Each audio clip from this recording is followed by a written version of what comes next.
Joseph is our character that its portrait is revealing of what goes on in the process that brings one to the execution of purpose and promotion. Joseph is a victim of a series of circumstances beyond his control. The sovereignty of God has determined that he is going to lead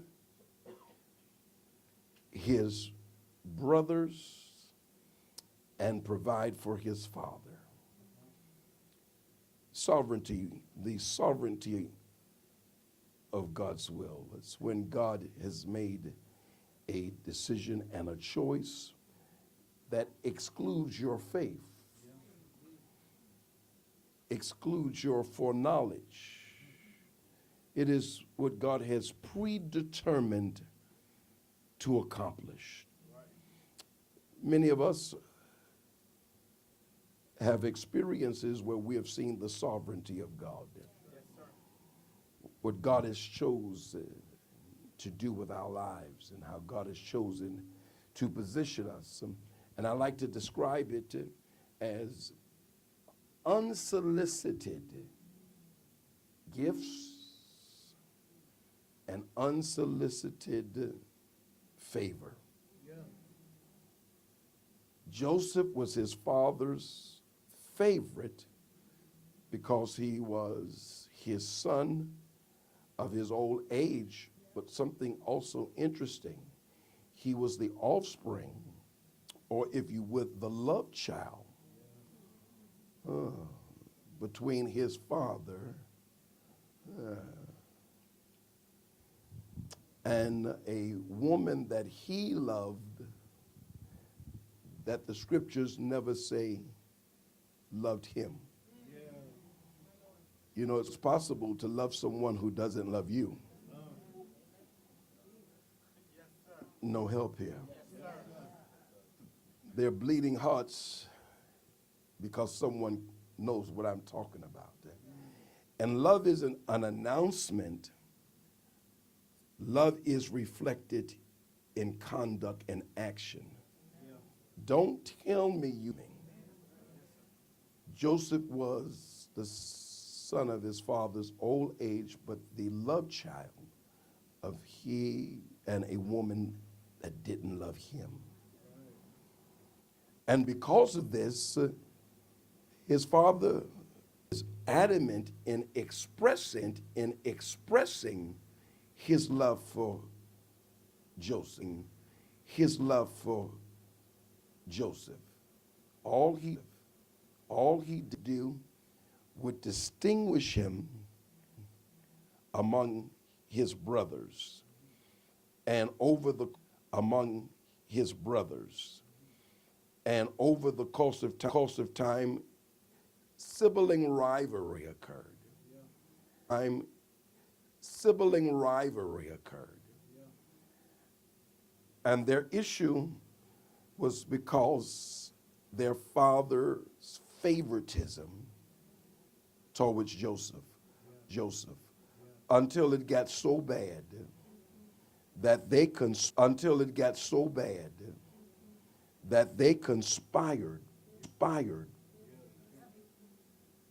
to kill him.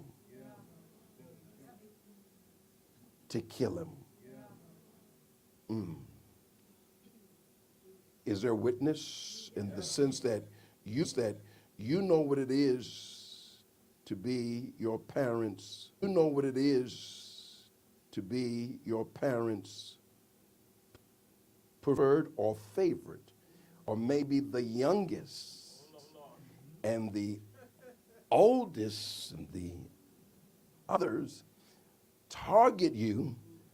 Ask me why. Because they're not you. the issues some folk have with you, whether they're biologically connected or socially connected or spiritually connected, is that they witness this unprecedented level of favor on your life and the unsolicited gifts to your life that it makes them insanely jealous of you. Is there witness? Now, I know this is a difficult message to preach and to receive, especially when it's possible that somebody I'm preaching about to you is sitting next to you. Because some people are amazing. Oh, this is a tough one, but I'm getting ready to turn this corner, and we're going to be out of here at 7:35 or so. Now, just stay with me, because I'm starting it tonight, and I'm likely to finish it on tomorrow night. But I just want to lay the foundation so you'll get it, so you won't become a spiritual dropout. And that you will quit the process. Ask me why. Because you don't agree with the process. First, you gave me something I didn't ask for.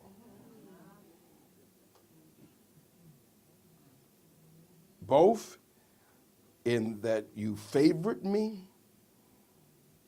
and then you give me a coat of many colors, and that coat has drove my brothers insane because they want it, but you won't give it to them, and then you put it on me publicly.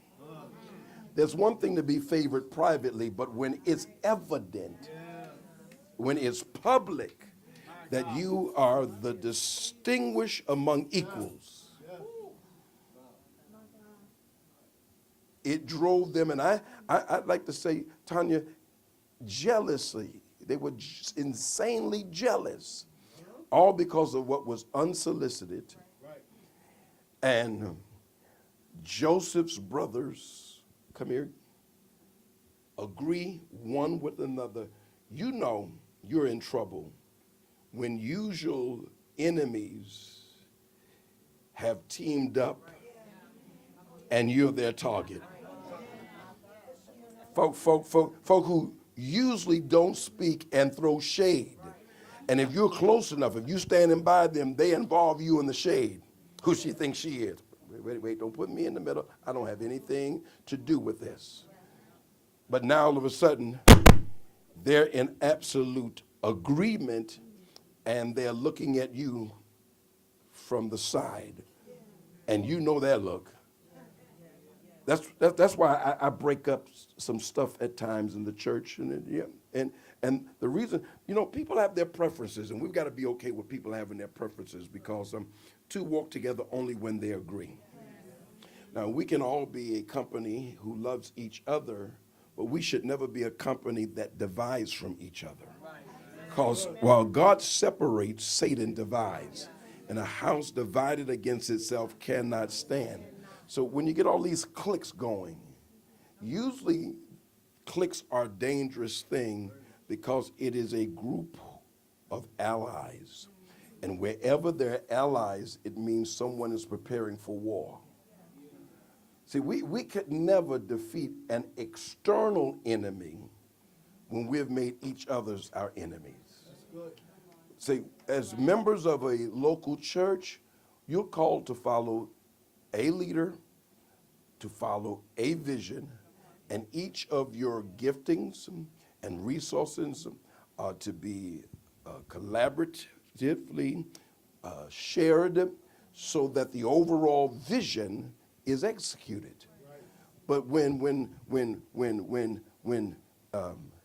we're fighting with each other, then no matter what prophet is trying and apostle is trying to execute, it keeps getting delayed while he has to repair the injuries that has been suffered among warring factions. Who's here could really be doing more for God, but they got wounded in last year's battle? So instead of standing with Apostle, he's tending to you in ICU, which means your gifts are unavailable. Yeah. And you can recover quick, are you with me, from physical injuries, but carry emotional and mental trauma for years. I'll be among the first to admit that I didn't realize for years some of my issues was due to unresolved childhood trauma, which had become my adult drama. Yeah, yeah. And it wasn't until I actually sat down with a counselor and she explained to me, your issue has to do with your childhood trauma.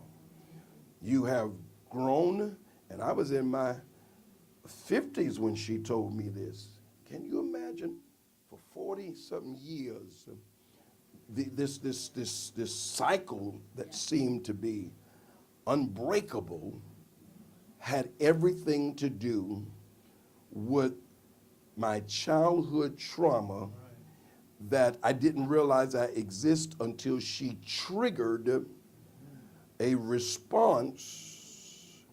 She asked a question, and my response, because you can suffer as a child the abuses that you do, but become an adult who is committed, I'm never going to suffer that again.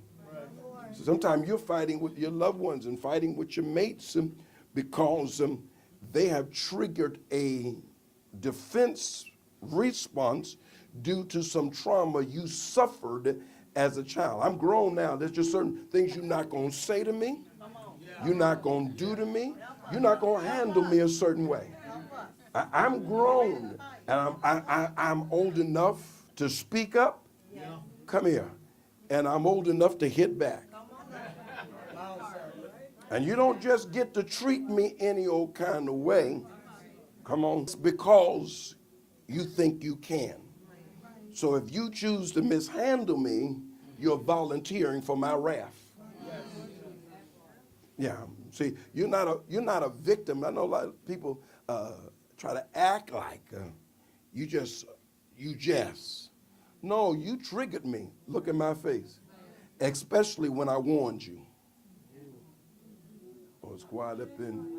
Yeah, y'all all up in my business. I ain't seen folk this quiet until, my God. Yeah, I won't give a few examples, but I'm gonna leave this alone because there are a few things I could talk about, but I'll just leave it alone. But I'm just saying, there's some things I know now why I did what I did, and God knows I didn't want to do it.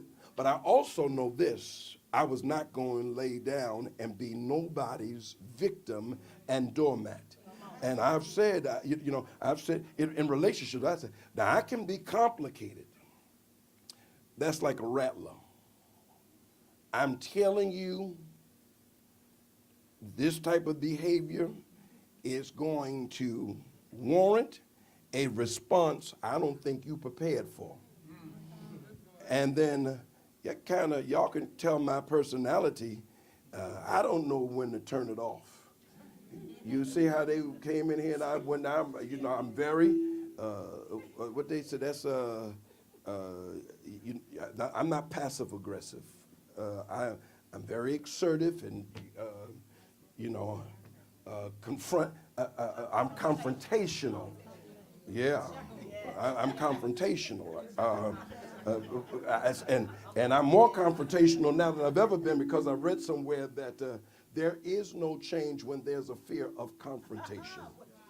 You cannot change what you won't confront. Now you got to find a way to address it, but don't leave it unconfronted. So see, now I can love you unconditionally, but there are conditions for the relationship. You're not going to be in a relationship with me and just treat me any old kind of way. You can't relegate me as my parents did when I was a child to a corner and tell me to be quiet. Oh, no, that's not going to work. No, no, no. I have a mouth just like you do, and I have feelings, and I'm going to speak up. I'm going to tell you how I feel now. It's not always content. I'll agree it can be tone. But I'm trying to address my tone, but I'm telling you, don't do that again. That's going to be a problem. It's going to be a problem. 3 people talk to me. Come on here. Somebody talk to me. I don't know, y'all ain't the only ones wanting to go to sleep. There's about 5 of you doing your best. You see, we too close now. Don't share that. Do your best. Come on. Now leave the heat on, but it's turning here. I get you. But some of y'all, I mean, you just doing this. Your left side of your face is snapping, and then just do me a favor. We're almost there. I'm turning this corner. I promise you. I promise you. Because the blessing of 2 nights or 2 services is that you don't have to preach it all in one night. Are you with me? But I want to lay this foundation. I want to make sure, because look in my face real quick. For some of you, while you're listening to me, God's delivering you. In other words, find somebody and tell them, you're not wrong. You just may be handling it wrong. You're not wrong the way you feel, the way you think. The issue is you just may be, because let's be honest, along with that childhood trauma, we didn't learn, we witnessed poor behavior. The way we fight like we saw others fight. And we handle people we love because say child handled in love. In other words, you shouldn't whoop a child until you are in control, of yourself. Because you will abuse a child when every child understands a spanking. But no child accepts abuse. Oh, y'all ain't trying. You understand? Yeah, you know. And then we from the days in the community of whippings. From the days in the community of whippings. And switches and belts and extension cords and hands, whatever was near,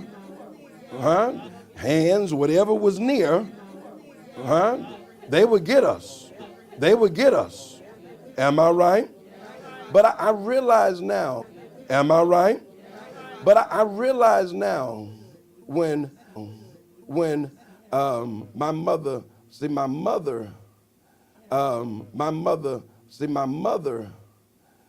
it was rare that she would whip you,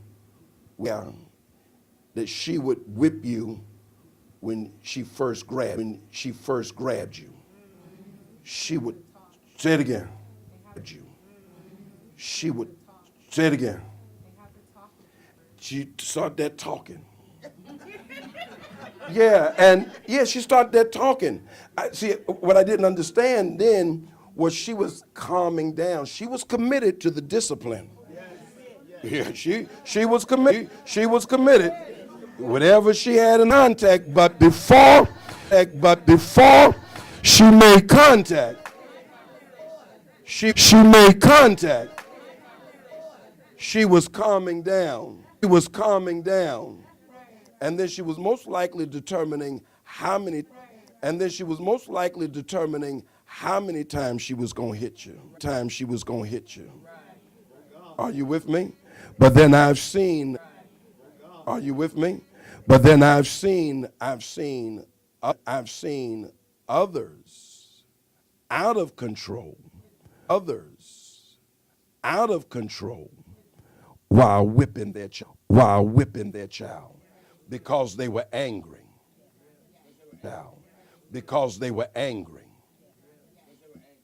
You understand?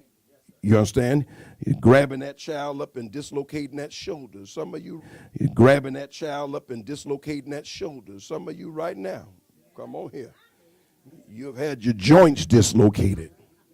They grab you so hard that pop was your shoulder. You know, and I used to tease my mother, and she used to enjoy it.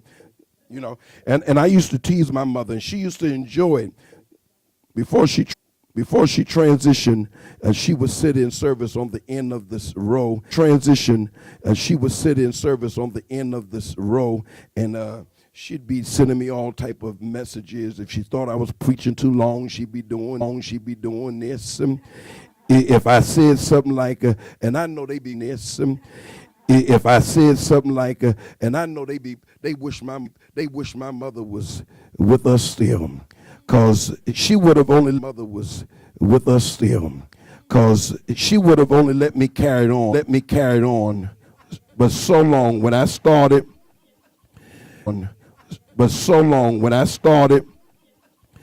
she'd lean over and say, "They're here, the babies are here. They followed you all the way here. Babies are here. They followed you all the way here, and you gonna talk to them like that?" And then she'd go behind my back and butter them up. Really was going in. She'd do this, like that. She'd say, "Rev it up, pull it in." Every Monday, she'd be, "Hey, I'm calling to check on you, see how you doing. Yesterday was a long day." We were good there.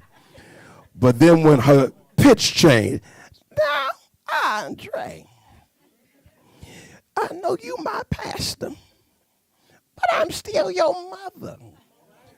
And I say, "Now, what is it now? What you trying to tell me now?